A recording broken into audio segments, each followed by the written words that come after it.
Well, good morning, good afternoon, everybody. Welcome to the live stream. Hope you guys are doing well. Sorry we're a few minutes late here, but I wanted to get some last-minute topics ready to go for what we're going to talk about today, because this is an entirely new format for me. And first of all, apologies for the quarantine haircut. I'm sure everybody out there is experiencing the same difficulties, but we're all staying inside, and I figured this would be a fun opportunity to try some new forms of content. So that's what you're looking at right now. Not sure how it's going to go, and I'm sure we'll learn along the way exactly how this should go down. But right now, I've just got a couple of topics that I've picked over the last couple of days to discuss. Some current news, current events. Besides the obviously, we are all tied together under one big umbrella of an event right now, and it's given us opportunities to explore content like this. So thankful for that, and thankful for you guys all tuning in here on YouTube and Twitch. I've got both of the YouTube and Twitch chats open right now, and feel free to drop any topics that maybe you want to hear my take on, partially because I'm not fully prepared for this stream. I have like 6 or 7 topics, but I don't know exactly how long I can spout off about them individually. So yeah, welcome to the stream. Welcome to the first edition of this weekend wrap up. Put on the hat. Oh my God, you guys are making me self-conscious. Put on the hat. No, I'll leave the hat off for now. Just to spite you.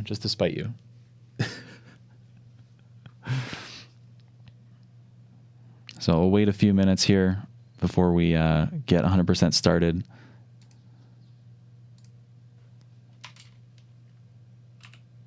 Oops, I accidentally closed out of one of the tabs I was going to use. So, yeah, I figured we would hop right in and begin our discussion of things that have happened both this week and maybe a little bit beyond that, because as this is the first episode, we're a little more all-encompassing with recent events. But the idea here is at the end of every week, we'll kind of talk about what has happened and go from there. Don't stress out, bro. This is a conversation. Yeah, that makes me feel better. Thanks, Max. Max on YouTube is a really understanding guy. All right. So I'm going to switch over to my screen share here in just a moment, and we'll get started with our first topic, which unfortunately is a pretty sad and unfortunate topic. If you are a fan of the Lighting Trainer Facebook group, you guys know that Steve Irwin, the founder, and no relation to the animal rights activist Steve Irwin, he unfortunately passed away, and he pioneered this whole idea of online training, which we're all a part of because we're all online right now, and we're all looking to expand our knowledge in one way or another. So if you're familiar with this lightingtrainer.com website and Facebook group /page, you guys know that Steve was always being very supportive of other people's training endeavors.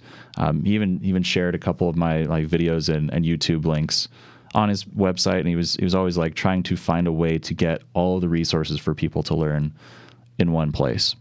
So he's one of the few people in this industry who, came from the ground up and stayed in the industry the whole time and never let any of it get to his head. I never knew him personally. I talked with him briefly through his Facebook page, but Nook has a good article up over on PLSN, I believe, about Steve's legacy. And obviously his biggest legacy is all of us and the people that he brought together. So rest in peace to Steve. And thank you for all your hard work you did. You really paved the way for people like me and, the people who helped to share why this industry is so awesome. So if you have a chance, there are still a ton of resources up on the lightingtrainer.com website. And, be sure to, check it out and leave your condolences on the Facebook post. There was a post on there celebrating his life as well. And if you have the means and motivation, they also have a fundraiser over on a GoFundMe, which goes towards his family. So this is to help memorialize him. I contributed a little bit, and if you are able to and willing, I'm sure they would all appreciate it, and I would as well. So hate to start off the stream like that, but he's well deserving of the prime spot in our beginning of our discussion here. So thanks again, Steve, and I'll see you on the other side. Moving on from that, one of the most contentious topics for me personally, because I tend to not get too mired down in the idea of like me just being LD and not being able to see the perspective of maybe how other companies are dealing with this whole situation that we find us in with the virus and shutdown of events on a global scale. I don't think there are really any events that have real production going on right now. Maybe I'm wrong on that, but I'm sure I would have seen something about real events still happening in a traditional sense, like with crowds. So, yeah. One thing that has kind of cropped up as a result of this is the renewal of Vectorworks Service Select contracts. If you're not a Vectorworks user, or you don't own a Vectorworks license, briefly I'll explain what their business model is, what the software is, and what they've done recently that some people are complaining about. Whether or not they're rightfully complaining about that, I'll leave that up to you to decide. But essentially, Vectorworks is a 3D modeling design software, and it has specialty versions of the software. The one for entertainment and lighting is called Spotlight. There are also some other plugins that you can purchase, like Braceworks, that allow you to calculate rigging loads and create reports for rubber stamp by engineers. Anyways, it's a advanced 3D CAD software where you can draw stages and then print out plots to build the stages in real life. That's the basics of it. They have a little bit different of a business model than other kind of expensive, like license-based softwares, in that you can purchase a license and then you can choose to kind of get involved with a contract with them to pay annually to continue to get the latest and greatest version, as well as a bunch of their perks. They call it Service Select, Vectorworks Service Select, or VSS. And traditionally, it's been on the order of like $600 to, I believe, $800 a month. Correct me if I'm wrong. To go through that, I had my first renewal, or I had my when I first bought Vectorworks back in 2019. It's because I just wanted to learn it. I ended up getting frustrated with it and setting it aside for 6 months, and then my renewal came up, and I just canceled it immediately. So I'm in the boat where I have an old version of Vectorworks. I don't have my Service Select renewed. So I still have the 2019 license. I'm always going to have the 2019 license.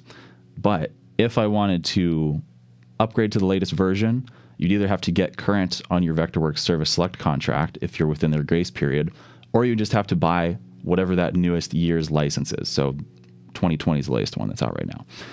Anyways, because of the fact that it is an annual contract based on the time that you subscribe to the contract, people get their renewal notices at different times. And a lot of people recently got their renewal notice in the midst of all of this, stating that their rates had either increased or that they were due. And this kind of got people up in arms about this.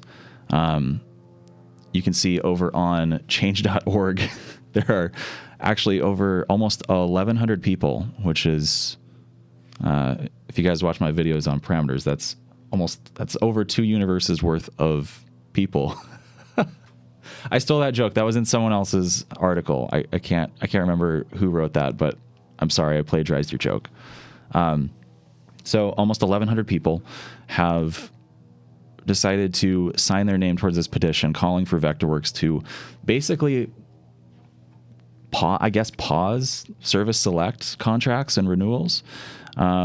But there's no real here's the thing. Here's my issue with these sort of petitions or change.org things.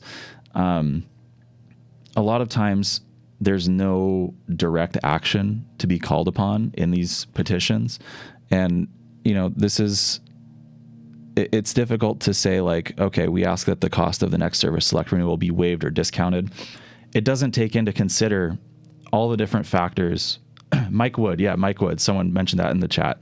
So Mike Wood, I stole your joke. I'm sorry, man.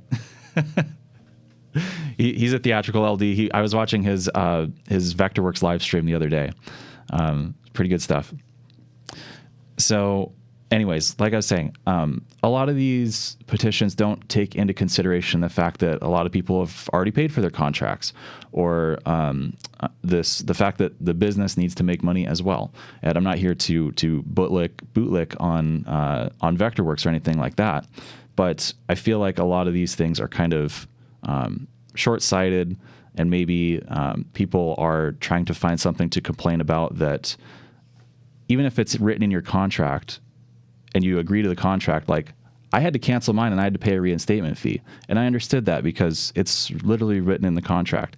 But I understand also that people are wanting to get some sort of relief from this, because right now we have no work.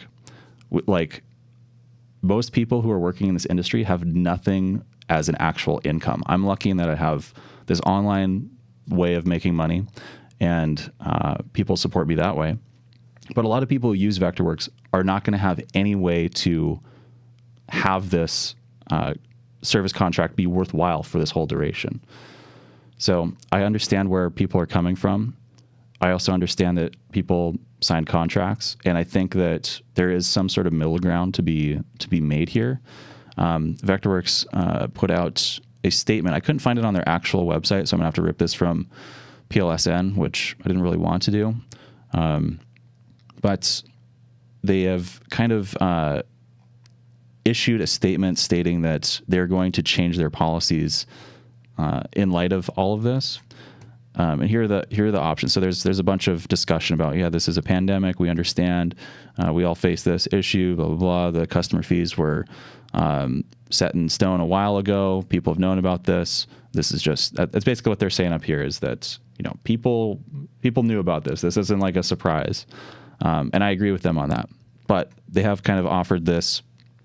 I don't think it goes far enough as far as having a service select contract be able to be paid in installments. I think it would better serve Vectorworks to kind of just do a whole pause on everything, where you can choose to pause your service select, and then when you get back into gigs, you can renew it without any penalty whatsoever. So I think instead of doing this whole option, or doing this whole thing where they're saying, well, you can cancel your agreement, you can rejoin up until your next renewal date. I think they should make that indefinite for right now. If you cancel during this period where everything is going on, I think I don't think it's Vectorworks' place to know how you're doing financially and when you can actually support getting your own renewal. So that's my opinion on this. I think that it's good that they've had a response to this massive outcry. But I do think that maybe they should go a little bit further with this whole reinstatement of charges thing up until the next renewal date. So they do say, rejoin service select at a better time for you. But I don't think, seeing how far this is probably going to go, seeing how far that this whole event industry shutdown is going to happen, I don't think that up until your next renewal date is going to be a flexible of enough service select contract option for most people. And the main reason that people buy service select is so that they get the new version. That's like 90% of why people do that. So yeah, it should be a pause option. And that's my opinion on this. Obviously, I use Vectorworks a little bit. I've been trying to spend all my spare time, even though I've been spending most of my time doing stuff like this and preparing how to make this better. But all my spare time aside from that has been spent learning Vectorworks. And I'm currently out of service select contract.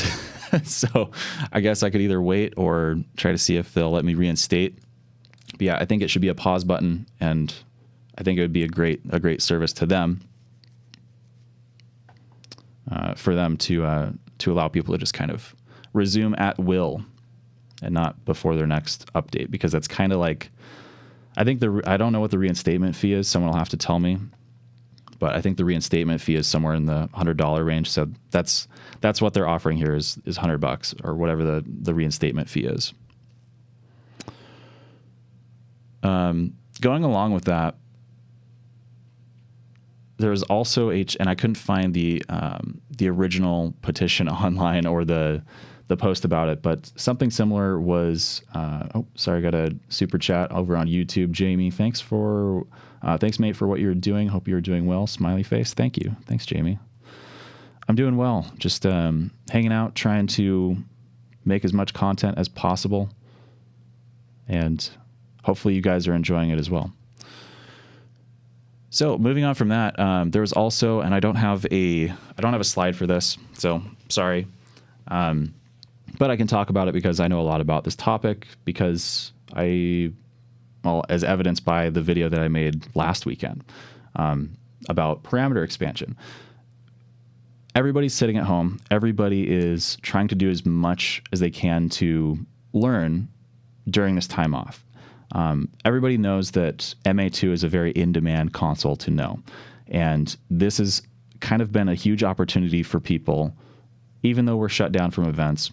The fact that MA Lighting provides on PC as a free solution to program and learn from home with no hardware, no cost, no nothing.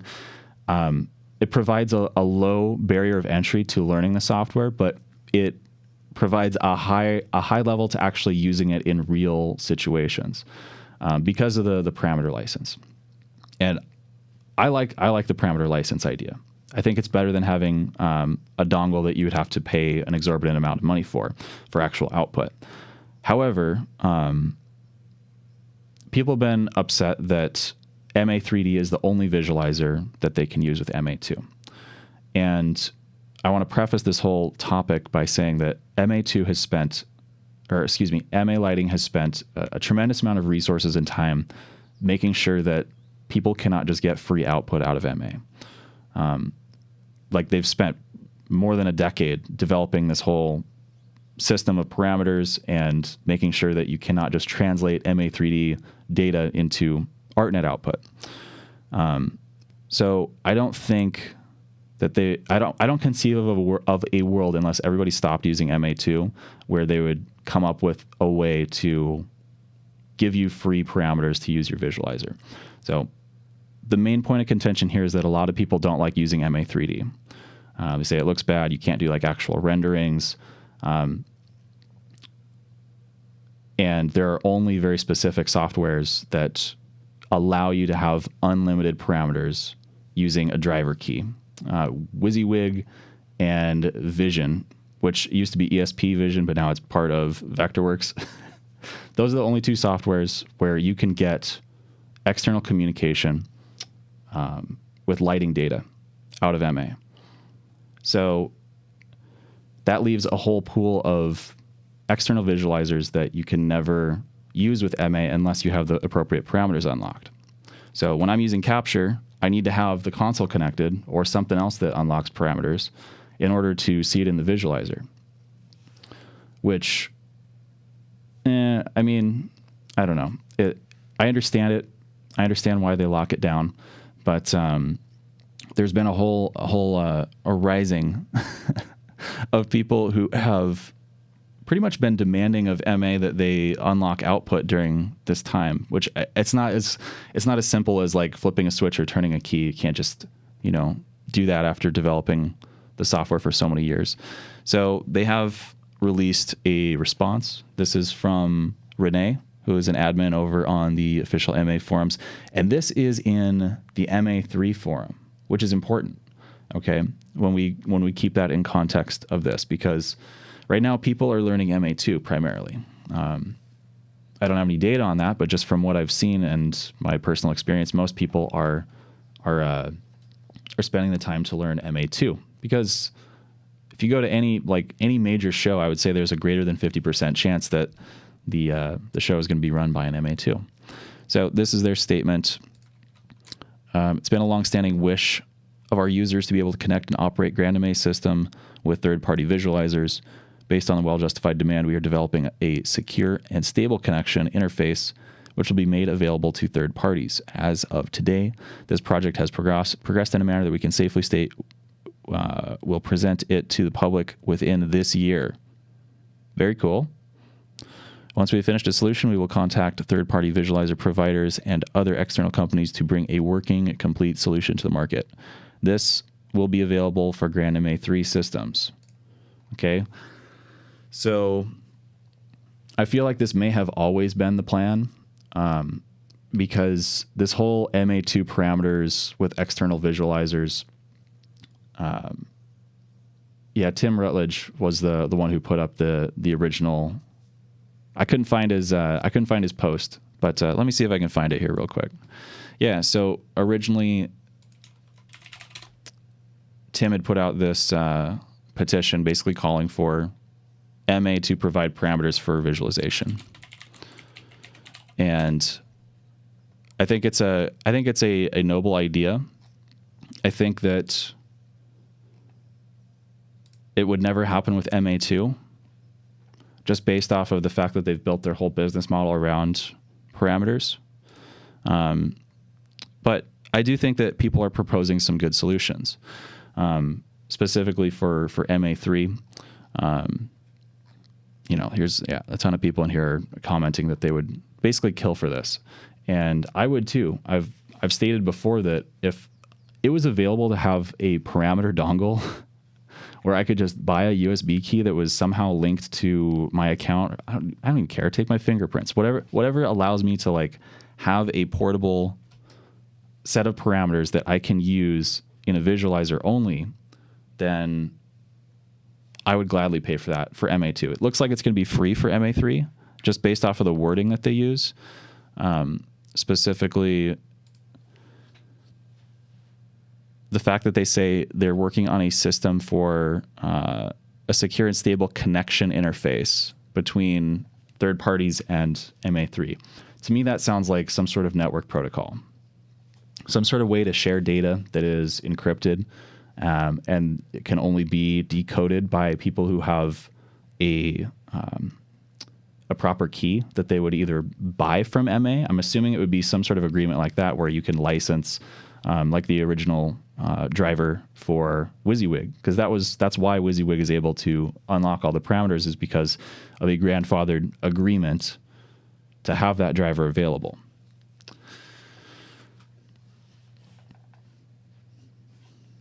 Let me read up, oh God, the comments on his post. Ha ha ha. Yeah. This is, like I said, these are some contentious topics right now.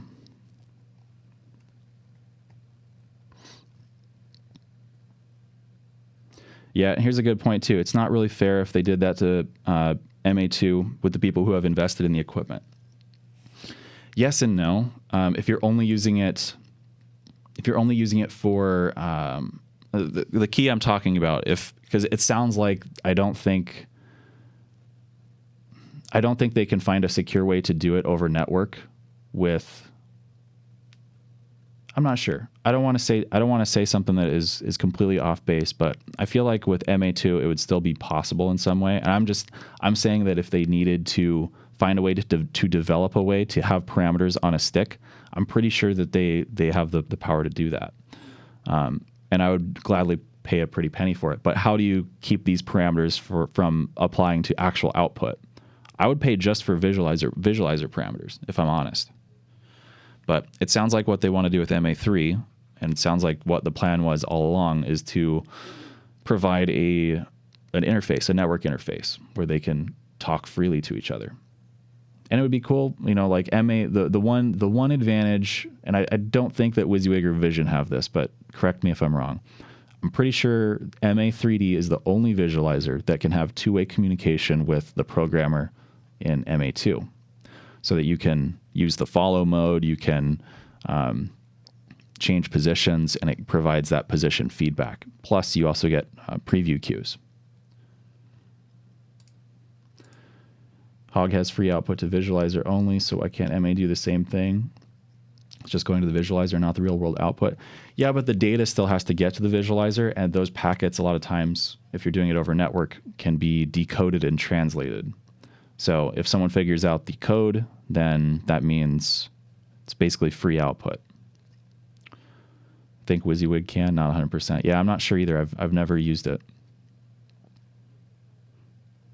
Ben Bayless on Twitch. Hey, Christian, hope you got my Patreon $20 subscription. Hope it helps you with the lack of shows at the moment. Man, here's the thing about Patreon. I appreciate all you guys supporting me over there, and it's a fun way for me to communicate a little more closely with everybody over there. But during this time, and all times, I've made sure I've always want to make sure that this point is 100% crystal clear. People who subscribe on Patreon can unsubscribe at any time, and people don't get charged for it until like the first of the month, which means that you can kind of subscribe and unsubscribe and not actually have to pay for any of the perks that I provide. It's kind of like a pay what you want kind of thing. So if you support the content, obviously that means I can do cooler stuff. I can buy better equipment and create higher quality streams and videos. So that obviously helps a lot, but it's set up as a pay what you want kind of situation. So I never want anybody to be in the position where they need to have access to learning materials, and they can't afford it. So that's why I do that way. But thank you for your support. I super appreciate it.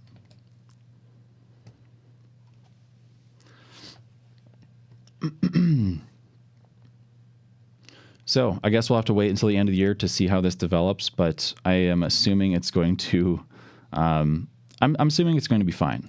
I think it's going to be maybe a little too late for people who are hurting right now and want to learn on MA2, but that's fine because, like I've said before, MA3D is 100% free and works 100% with MA, and you don't have to do any like crazy configuration. It's really simple, and you get probably, depending on the visualizer, but I'd say you get like 85% of the quality, and I've seen some crazy MA3D renderings that are all done in real time. The things you don't get are like reporting capabilities or the ability to like print plots, stuff like that. But that's like for design software. MA2 is not a design software. It's a programming and visualization software.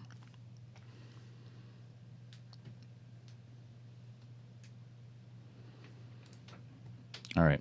So moving on from that, I think I've said my piece about both of those topics. Moving on from that, next thing I want to talk about was some new products, and I wanted to make this video a little bit earlier, but there has been a new update to the Martin lighting range with the new Mac Aura Pixel. Okay, and if you guys remember the original Aura, which came out like eight or 9 years ago, it's getting kind of old right now. They've come up with this version, which I think is named kind of oddly. Okay, I will talk about that in a second. So Mac is their moving light fixture line. So Macs, they're all moving heads. I'm pretty sure. I'm like 90%, 99% sure that all Macs are moving heads.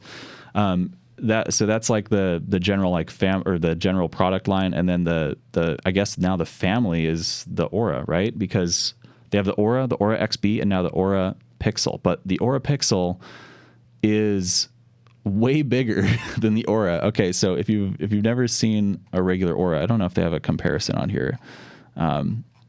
Maybe they do in this video. Here, let me dim this down. Yeah. So you can see that it is significantly bigger than the Pixel, or sorry, significantly larger than the original Aura and XB. The XB stands for extra bright. It's got like 50% more output. But the Pixel is kind of this hybrid, like it literally looks like a blend, like an Animorphs blend between the Aura and the Quantum Wash. Now, the Quantum Wash is huge. Like the face of it is about this big. And my big gripe about the Quantum Wash was that it never had anything other than ring control. So you had 4 rings of control. And then it had this cool like twister effect on the outside. Very bright, but also very big. And now I feel like the Pixel even though it has great features, it's being released at a time that is off, not because of what's happening in our current like environment that we're living in with the virus. I think it's weird to release this Pixel as it feels like it's a late release. It feels like if this would have been released even a year ago, then it would have fit a little bit more in the landscape of other moving lights that are coming out that have these same features. I feel like if they would have released it a little sooner, people would be a little bit more on board with P3. P3 is the Martin protocol for controlling Pixel lights with lots of instances. So if you see the Martin Video Ceptrons or Phatrons, those are all, you can DMX them, but largely they're controlled by a Martin P3 controller. Okay, Anthony is saying the Pixel still has 19 cells, the same as the Aura. They're just larger.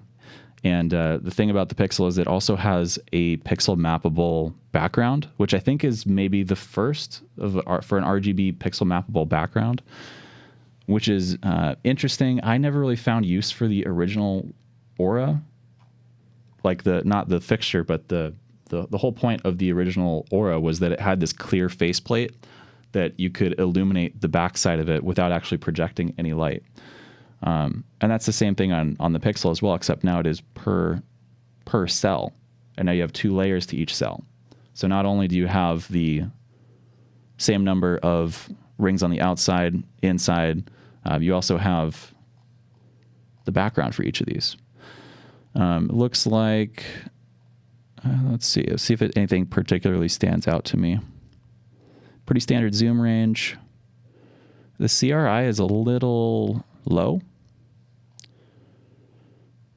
for its competitors.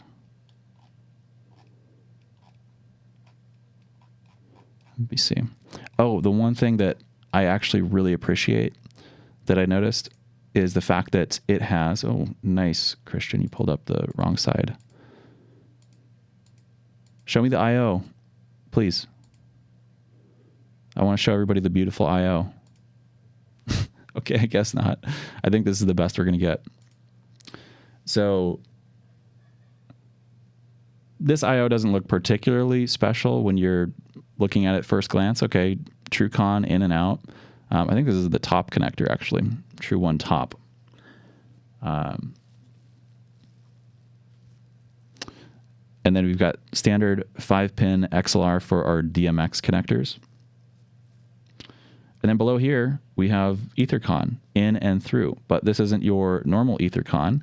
This is a power failsafe pass-through, which is super important that not a lot of fixtures do. That means that if for any reason you need to power this light off or the light fails, you're not going to lose everything that is downstream. Now, DMX is inherently passive in that if you need to power cycle a fixture or turn something off that is connected to this same data link, DMX will just always pass through passively. You never have to worry about it. But traditionally, with the new advent of fixtures having these EtherCon jacks, they haven't really embraced 2 things. 2 things I've been asking for a long time in fixtures that have Ethernet capability. Passive failsafe, right? So the fixture can die and then it doesn't screw anything else up, because fixtures die all the time. They just do. When they start to get old, or any number of reasons people install them poorly, they do die. And they die pretty quickly if we're taking everything into consideration. Like the life cycle of a moving light fixture compared to like a line array element or something like that, or like literally anything else in the staging industry, it's insanely quick.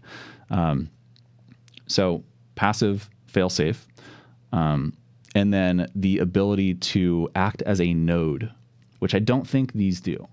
I've only ran into a couple of fixtures that have integrated that capability for you to use the fixture as a ArtNet or streaming ACN translator, which is super useful. You don't have to put a node on, you won't have to put a node on the truss or run a line down from Dimmer Beach. You can localize everything and have each fixture be a node and then send DMX down the rest of the truss.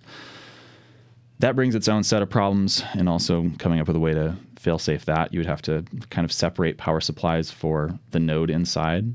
But I've used a couple fixtures with it in some club installations, and it's one of the most useful things ever. Also looks like, I'm not sure if this is the cover for the USB tool access. Because now you can update firmware via USB, which is a lot nicer than using the old tools that had to connect to the XLRs. Yeah, here's a good couple questions. Yeah, DMX was always intended as 5-pin. Cutting down on costs caused cheaper brands to switch to 3-pin. Only 3 pins are effectively used anyway. Yes, this is a great topic, or this is a great comment that someone, Karate Pajamas, said in the Twitch chat. I'm going to make a whole video on DMX because I like nerding out about DMX. But yeah, I've never used fixtures as nodes because if they fail, you're screwed. Found the node in the Sharpie super reliable. Does this Sharpie have a node? Huh. Is that true? Oh, okay. So someone else has chimed in. This is also the cover for the user, or the battery inside, which is something that some fixtures cheap out on. Thankfully, Martin is pretty good about this, and they keep these batteries that allow you to power up the screen without having to apply actual mains power to them. So they have this built-in rechargeable lithium-ion battery, and it looks like that is now the service port, because these small lithium batteries that they use to power the screens to change the settings, a lot of times those will die like within a couple of years, and it's a pain in the butt to open up the head and open up the base, and swap out just that. So if that's all in one little panel, that's a great improvement. But yeah, I think it's a little odd that it's coming out now. It's cool. It's got some new features that I think will prove to be useful. I don't know how many people are going to use it in ludicrous mode or whatever. What do they call it? Do they call it ludicrous mode? Because they do have a 512 channel. Where is it? Control and programming. Yeah. So DMX channels: compact mode 17 channel, basic mode 32, which is what like every festival in the world is going to set it to. Extended mode 89, and ludicrous mode 512. You'll see ludicrous mode used on like tours or shows where it's more of it's the same show every night, right? For festivals, they're pretty much always going to be in some sort of basic mode.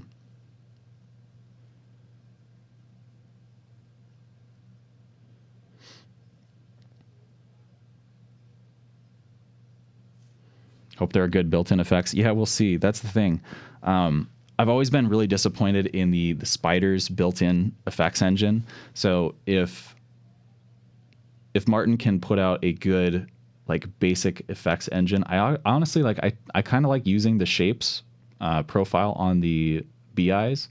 So on the K20 and K10 BIs, there is a channel that basically acts like a gobo selector, and you can change the background and the foreground color, like color mix everything. You can change transition speeds, rotation speeds. You can change animation speeds. It's all really smartly done in the Claypaky profiles.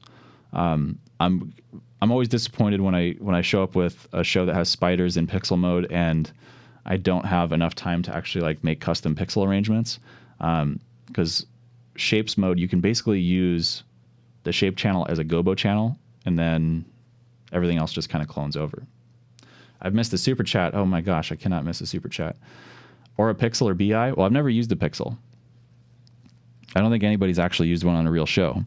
The specs look cool. I think if I were to spec a tour and I wanted like a really nice eye candy ground package, I would consider using these as kind of the second light. So you have like usually a main light that provides aerial effects, spotlights, things like that.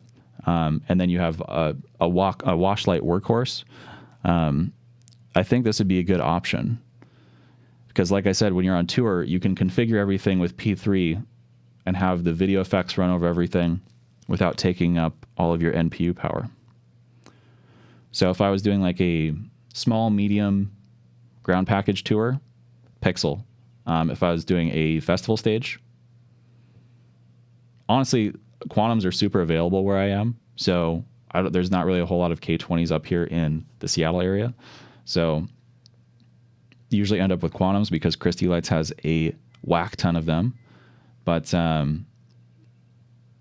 yeah, I wouldn't be opposed. We used BIs pretty much anytime that, if we're doing it, like, for example, Lewis the Child show we did at Red Rocks.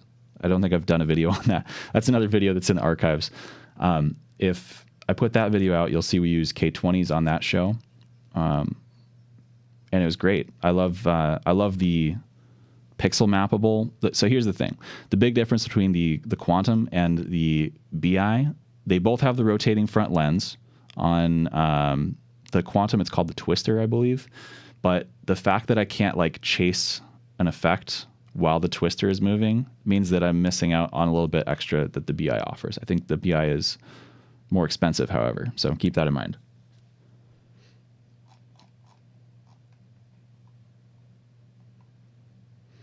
All right, here's a question, just a random question from the YouTube chat. Do I prefer ArtNet or streaming ACN, SACN? In general, streaming ACN. If I have stuff in my network that speaks either streaming ACN or ArtNet, I'll pretty much always choose ACN. It just generally works out of the box. I don't have to configure a whole lot. With ArtNet, however, there are some media servers and external things to control that you can't control with streaming ACN. So Resloom is one of those. So a lot of times we'll be using both streaming ACN and ArtNet and MANet at the same time, which is kind of frustrating.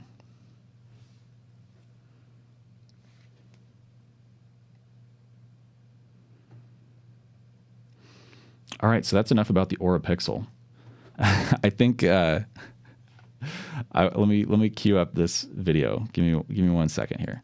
So I don't know if you guys are a part of the Facebook group, the group where we all pretend to work a festival show, but they've been killing it lately with posts of these like renegade stages. Particular, I got to put my headphones on because I don't want to blast you guys out, but I want to listen to this at the same time. Let me just make sure this is queued up properly. Sound on. So, it says obviously two of my favorite things in the whole world: traffic jams and hardstyle.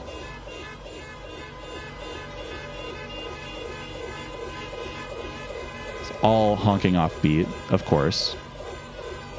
Opa! Everybody's social distancing. My God. It's truly an entirely different breed. So I guess, okay, this is kind of my segue into like what do we think events are going to be like in the future?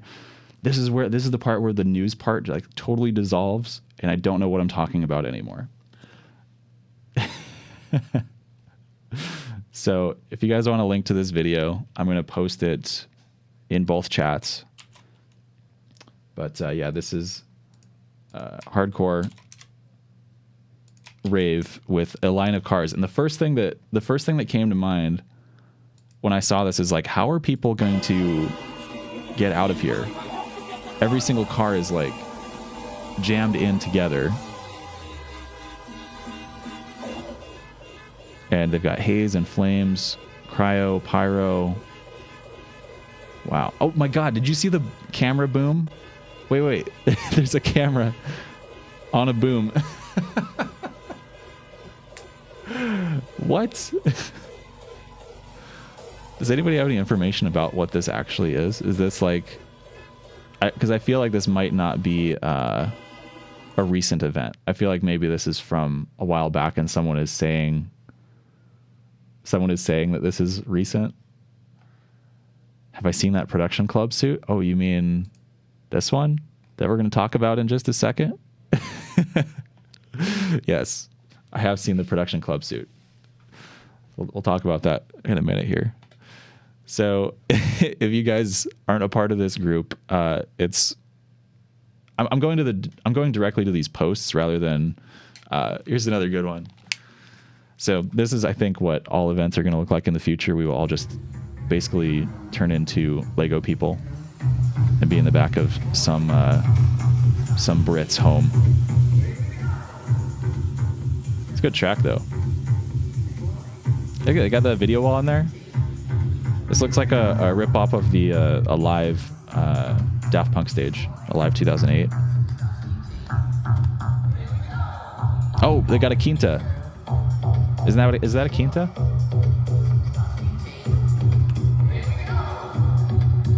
This is amazing. It's got some guy creeping in the background. All right. Oh my God, this is a 3-minute video. We got to be careful. This is why you got to spend a lot of time investing in learning Vectorworks and MA, because people like this are going to take our jobs. Don't be lazy.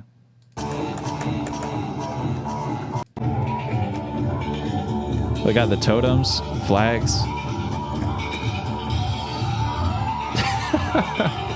No barricade, but fog machine. Lego Glastonbury, Pyramid Stage, the Chemical Brothers, yeah. Pikachu, okay. Here we go. A bunch of mud in front of the stage. Yeah, it's just like Glastonbury. Look. Glastonbury Simulator 2020. This might be a fun stage to make and capture as a joke. Anyways. I hope that events don't all turn into that, obviously. But like I said, if you're not a part of this group, you're missing out on all sorts of treasures like this, getting tied into power. Seems legit. Seems super legit. And then on the real, though, there are some real examples of people doing concerts with in car parks, essentially. But I'm not sure. I'm really not sure how this works or how this is. Like, were these these can't have been organized from the get-go, from the beginning as car festivals, right? There's no way. I feel like this is a measure that they took to keep a festival going. Maybe it's not. Maybe this is a fully purpose-built festival. But yeah, it started off as a meme. Like, people would Photoshop a big row of cars in front of a stage, but now it's like actually happening. I know the guy that's making that. It's made for cars. Cool. So it is. It's actually purpose-built. Is it purpose-built for like a drive-in? Was it always supposed to be this way, or is it only because of how things have happened recently? They use FM transmitter. Yeah, so all the audio guys can go home. Your jobs have been replaced by a cassette tape with a little FM adapter.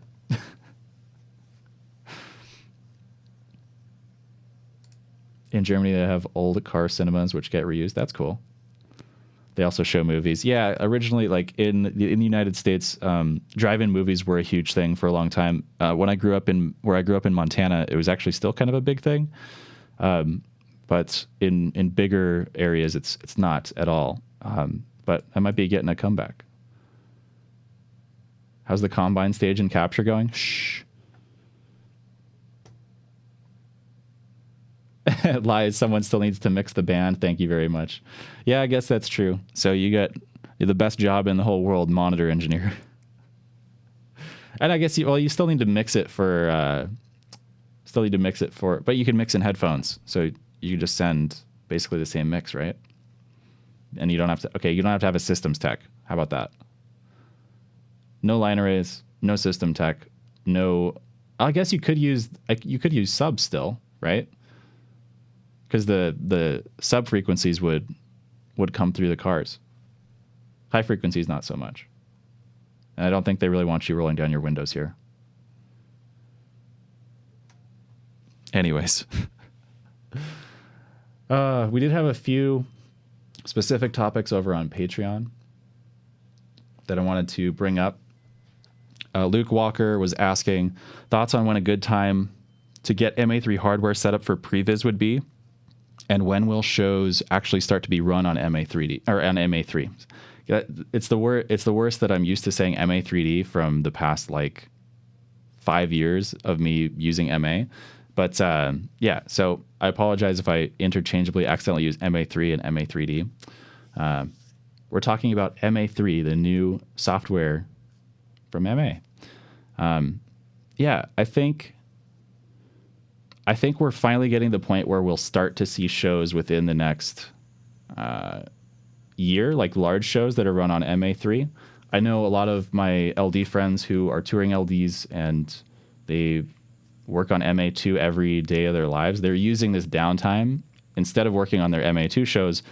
A lot of them are now starting to work on their MA3 show files, even if it's just to get the basics understood and understand the workflow, because it is a little bit different. I don't know if you saw the first time I used the preview software, like just poking around in it, it's so much different than MA2. It took me probably like 3 hours just to like get a full grasp of where everything is. I think we'll be doing a couple of MA3 live streams coming up. But yeah, sorry, I was a little off axis there for a second. AKA like the whole thing. No tunes? Yeah, no tunes right now. I think I'm going to develop this a little bit more since it seems people are interested in it, and the interaction has been actually really good. I'm pleased to say. Hope you guys are enjoying this. And then furthermore, I want to finish off the Patreon question from Luke here. When will shows be run on MA3? Yeah, like I said, it just depends on when there are enough new features in the MA3 software where people can no longer live without them, right? It just needs to grow to a point where there are enough really useful features for things that take a lot of time right now in MA2, or things that look totally unique to what MA2 looks like. Because I don't know about you, but I can generally tell just by looking at a show if it was programmed on MA2, which isn't necessarily a good thing. Like, yeah, it's great and it's super flexible, but a lot of times I see like the same effects used over and over, and I'm guilty of this too. We all are. You know, you can pretty much tell an MA show by looking at it, which is again not a bad thing. But I think once the MA3 is less of a hindrance and more of a benefit in the workflow of top tier LDs, and they start speccing it like specifically asking for MA3 because now their whole new show file is written in MA3, that's when you're actually going to get the transition to happen. And when that happens, I think it'll happen pretty quickly. So MA2 is going to still remain king in live events for a while up until that tipping point. And once that tipping point happens, you know, they've already got a bunch of MA3s out in the wild. Christie Lights has a whole ton of them. A bunch of companies out there invested heavily in it. So when that switch happens, you know, that was the whole point of putting out the software and the hardware. At least I think that's what they said, is that, you know, they wanted to get the hardware out there early so that when the software was ready, everybody could just make the switch and it would be painless. So I think that time frame is like somewhere in the next 2 years is when MA3 will make that switch for a lot of people. And then there'll continue to be a few years of transition until MA2 just boop. It's never going to flatline, but it's like the curve is literally going to get flattened by MA3, and then MA3 will take off. It's been a longer transition than I think everyone expected, but I think it'll be fine. And then thoughts on a good time to get MA3 hardware set up for previs. I would buy an MA3 on PC node if you're going to do that. Just because the MA3 command wings will never work with MA2. You can't connect it to MA2, which is a huge bummer. But the nodes are useful in mode 2 as well right now. You get twice as many parameters in MA3 as you do in MA2 for the same size of node. And the nodes aren't very expensive. So my recommendation for people with on-PC rigs who are looking to get into the MA3 on PC with actual parameters has been to get the node that suits you with the right amount of parameters.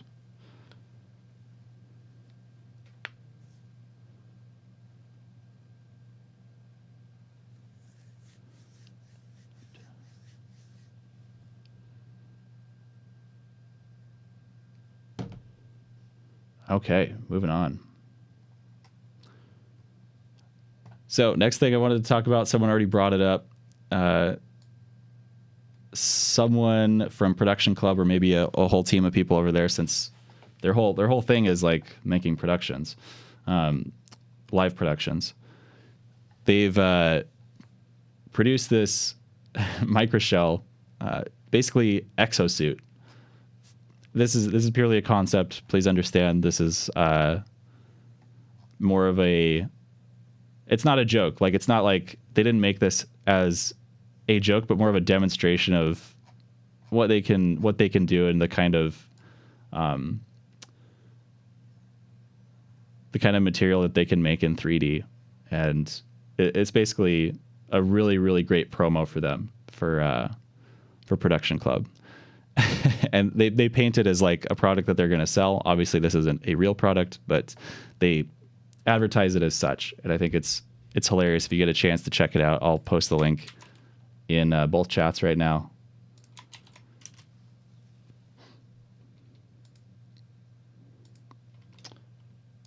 Did I get the NPU yet? It is getting delivered today. I'm so excited. No longer limited by 4096.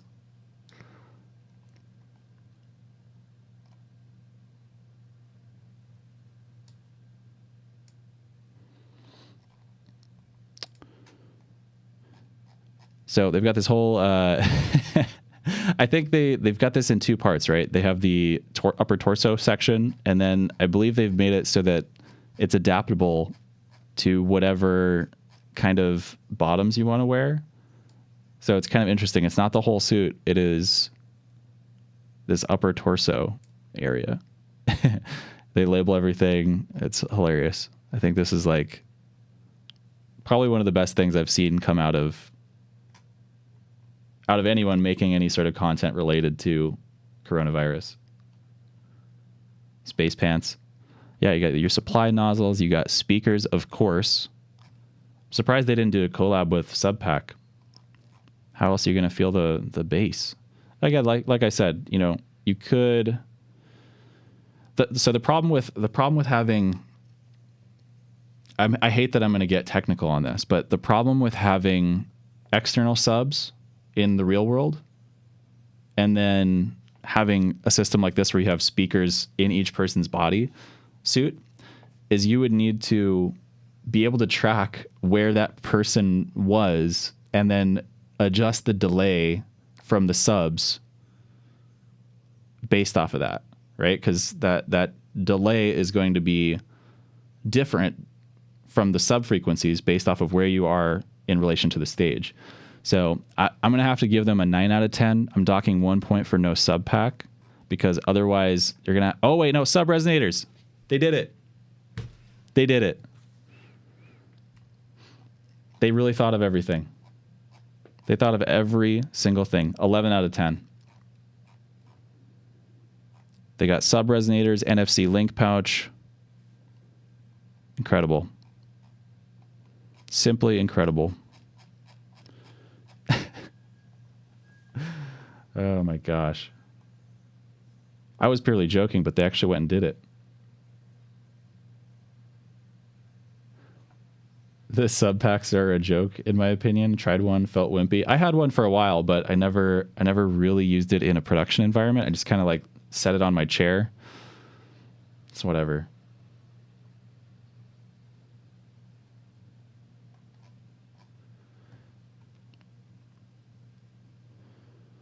Let's see. Here's a question in the YouTube chat. Which ArtNet interface can you suggest at around 300 for a beginner?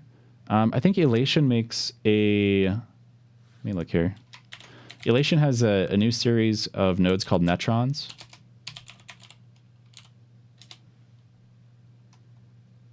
Or Obsidian. Onyx. It's all under the Elation brand. They're just like, it's like the control brand. I believe they make a, oh my gosh, this truck's backing up outside. I'm sorry, guys.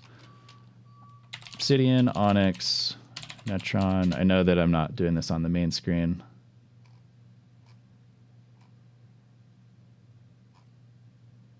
Why can I not find this immediately? Should be easier.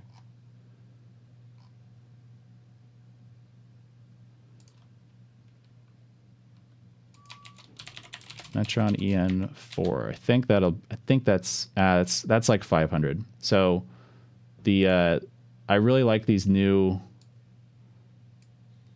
Netron nodes. But it's a little over the budget. They do make an older generation. Elation makes the E-Node series. That'll be around that price. Yeah.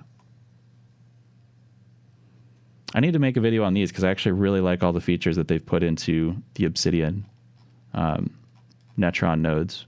It's pretty cool. Kind of like everything that I've wanted in nodes. But now I don't need them because I don't have any actual hardware. I invested all in like control software. Yeah, the Chauvet Net X2 is pretty good too. I like that one.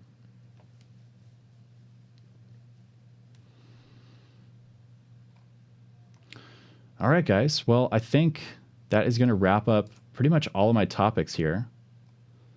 I'm going to finish this off by saying that there is still time if you have not entered yet to get involved with the R90 Lighting Extreme Realism Previs contest.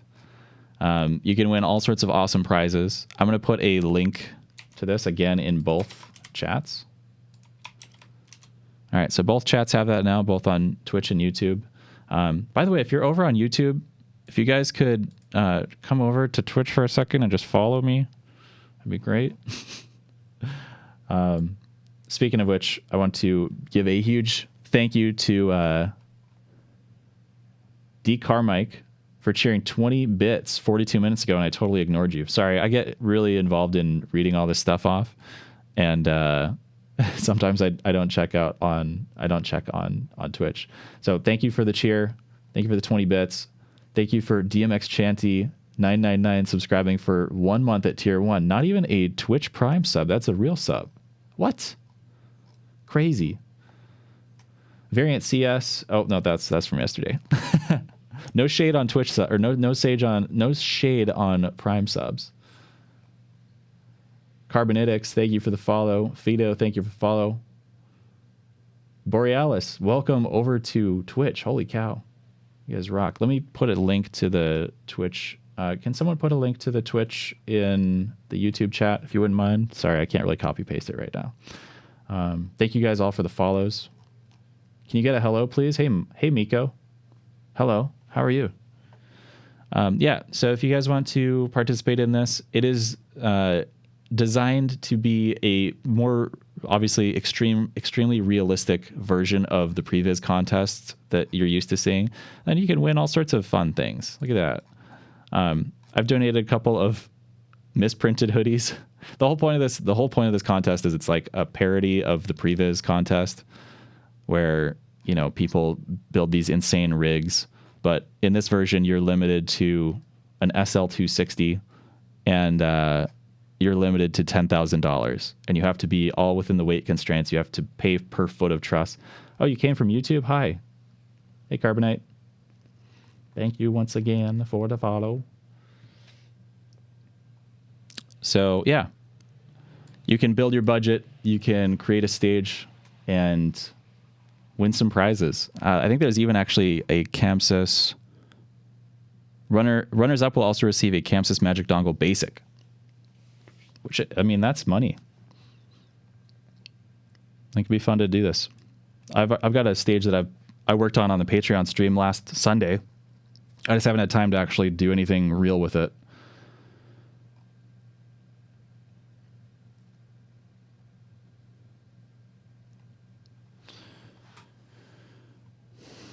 So yeah, thanks for hanging out. I think this was a good first attempt at doing this form of video. I think comfiest hoodie ever. Nice.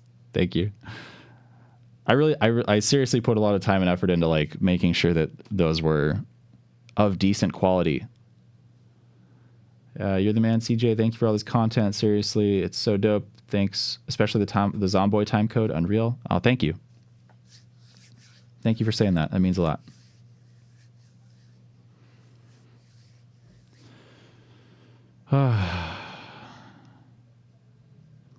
But yeah, like I said, this is a new style of video for me. I've never done anything like this.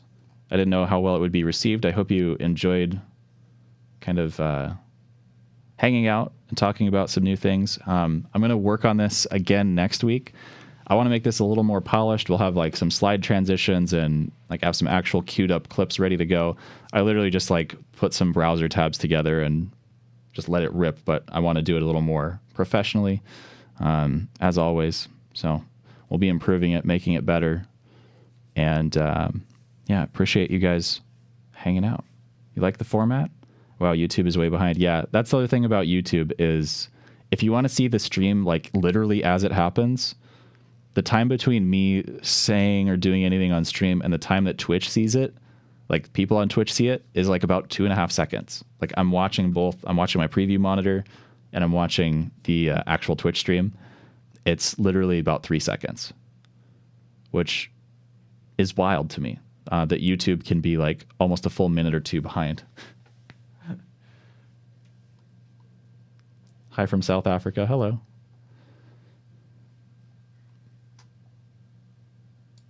Yeah, it's a fun way to stay connected and continue chatting about new gear, etc. This is hype. Yeah, I think I'm going to get it a little more tuned in, a little more dialed in, and instead of just me solo here, I want to kind of have someone else on the other side of the screen, kind of like I'll be over here, and then let me just make a joke here, and then I'll have a friend over here or something, and then I'll flip them, and then we can talk and be like, hey, you. Yeah, no, this is what I think. This is what I think. No, you're wrong. So I think that's kind of what we're going to go for in the future, is to have a bunch of topics and then include various friends or industry professionals in the discussion. So that's the plan for next week. I got to get that lined up. This is a lot of work. Like all this streaming stuff is actually a tremendous amount of work. I never thought it would be. But oh my, I'm seeing double. Yeah. What's better than 1 Christian Jackson 512s? 2 Christian Jackson 512s. Oh, I don't know about that. I think my girlfriend might disagree with that. Anyways, guys, thank you for tuning in. The link for the live stream schedule, which is now pretty much set in stone, 11 o'clock in the morning, Pacific time on Tuesdays, Wednesdays, Saturdays, and then Friday night streams at 6 o'clock. That's going to be the schedule going forward, in addition to some random events here and there, as I'm sure you all know about.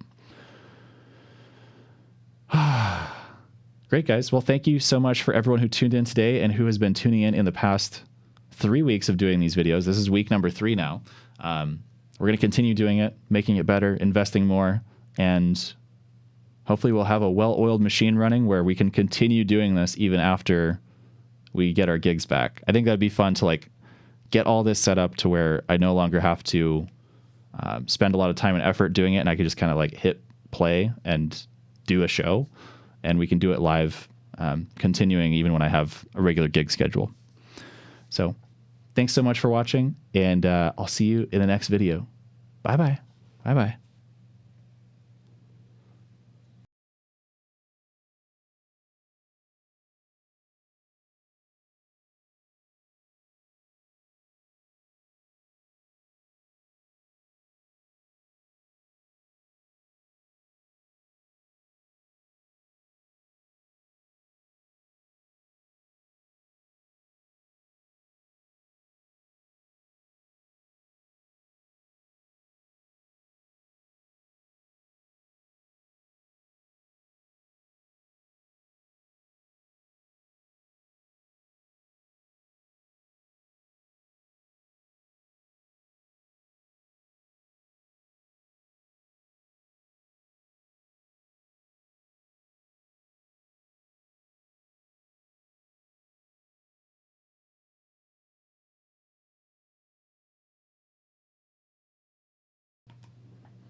You guys want some MA tunes? You guys want some MA tunes? Whoops. Hang on. I forgot. I got to mute my stream. Okay.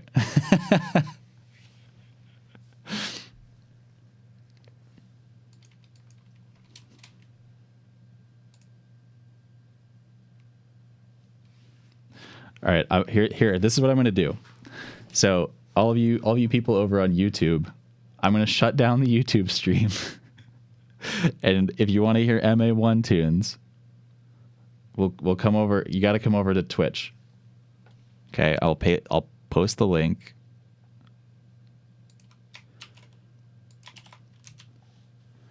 All right, so I posted the link in the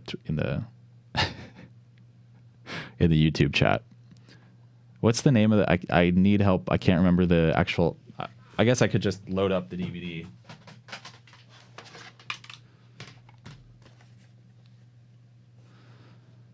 I want to get it queued up a little more like reliably. I'm gonna get my soundboard set up, and we'll have a whole accoutrement of sounds available at our disposal. All right, this is me clicking in the CD.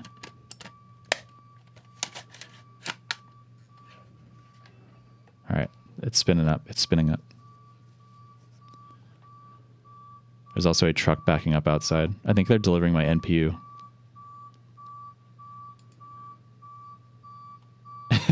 I literally think that truck is coming to deliver the NPU.